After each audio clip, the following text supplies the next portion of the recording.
जयसिंगपूर पालिकेच्या नाकर्तेपणामुळे रस्त्यांना नदी नाल्याचे स्वरूप, शहरातील नागरिकांचे आरोग्य धोक्यात, तात्काळ दुरुस्तीची मागणी। जयसिंगपूर शहरातील रस्त्यांवर गेल्या काही महिन्यांपासून भुयारी गटार, गॅस पाईपलाईन, पाण्याच्या लाईनसाठी मोठ्या प्रमाणात खोदाई करण्यात आली।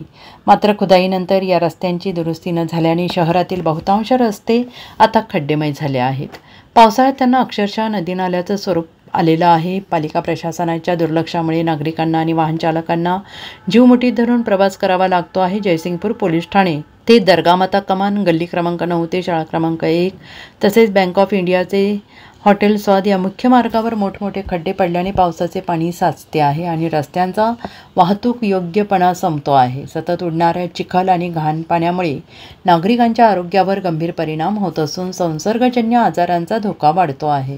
शहरवासियांनी पालिका प्रशासनाकडे तातडीने रस्त्यांची दुरुस्ती करण्याची मागणी केली आहे, अन्यथा निष्क्रिय प्रशासनाविरोधात रस्त्यावर उतरून आंदोलन करण्याचा इशारा नागरिकांनी दिला आहे। SBN मराठी जयसिंगपूरसाठी श्रद्धांशी कलगार।